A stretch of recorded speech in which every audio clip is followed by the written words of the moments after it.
御座上的演員，論權力遊戲中真實的表演藝術。歷史的舞台從不缺乏激情澎湃的宣言與涕淚縱橫的場景，而其中最傑出的演員往往身披龍袍。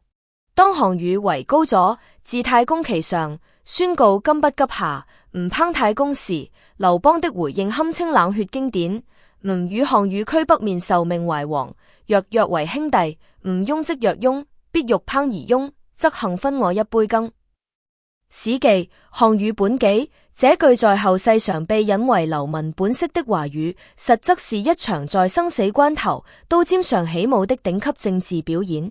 後世那些金像獎影帝不過是在安全的鏡頭與預設的劇本前演戲，而劉邦的舞台是兩軍對壘的陣前，導演是喜怒無常的項羽，道具是父親的性命， NG 的代價是國破家亡。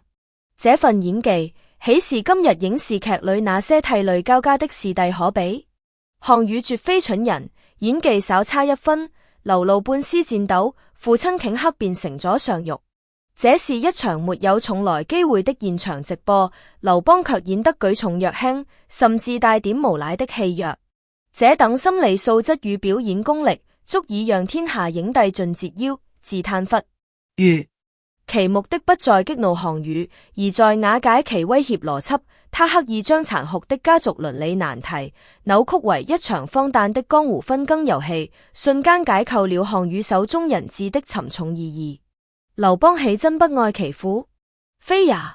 史記高祖本紀明確記載，後續簽訂鴻溝和約，項羽歸漢王父母妻子，劉邦因賢乃封侯公為平國君。這前後的巨大反差，赤裸揭示了一個權力規則，在御座上，情感的真實必須服從於生存與統治的效用。卓越的帝王，皆是深諳此道的。劇中人劉邦的分羹戲碼是絕境中唯一的理性選擇。項羽的威脅本質是將家庭倫理情感置於政治鬥爭的天平上。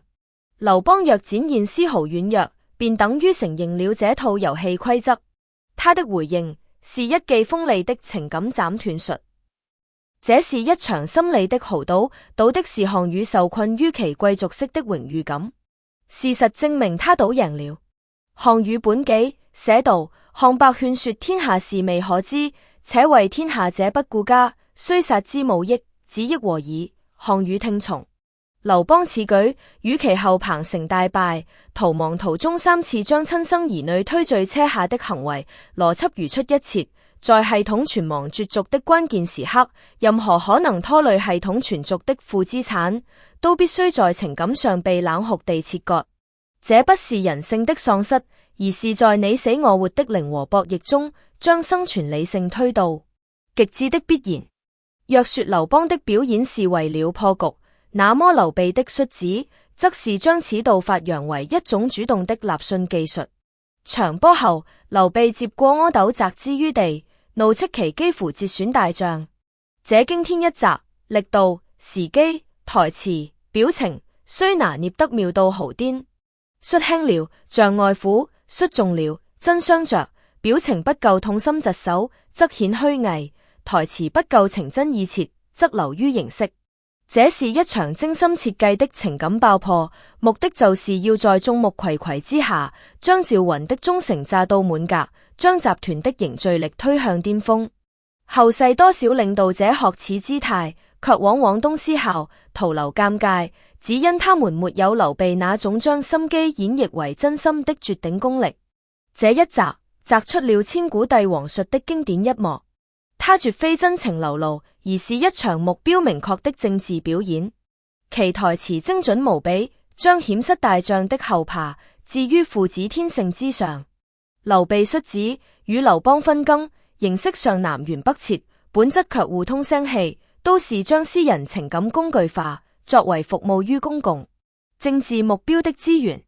這些古老戲碼並未隨着龍袍褪色而消失，我們因此必須深思如何看待領導者不可避免的表演性。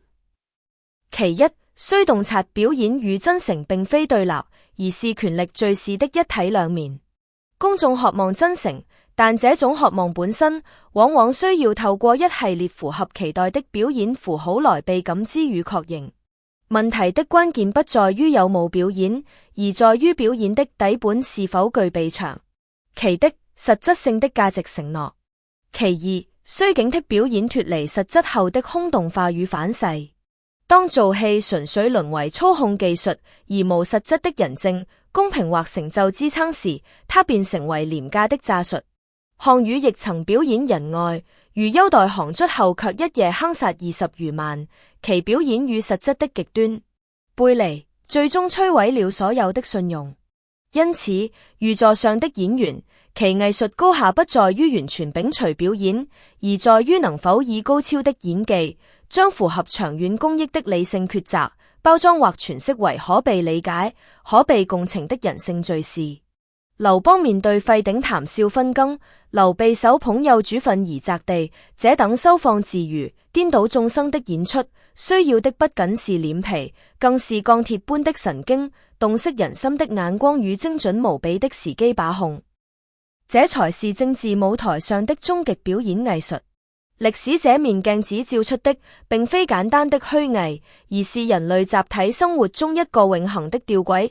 我們既渴望領導者擁有如常人般的情感真實，又要求他們具備超越常人的戰略理性。而聯結這矛盾兩端的橋樑，往往正是一場恰到好處、深入人心，且最終能經得起現實檢驗的表演。識破戲劇的結構，不是為了嗤之以鼻，而是為了更清醒地辨別哪些表演是推動系統向前的必要儀式，哪些則只是權力蒼白而空洞的回音。這或許是我們從帝王將相的戲台上所能學到的最具現代性的一課。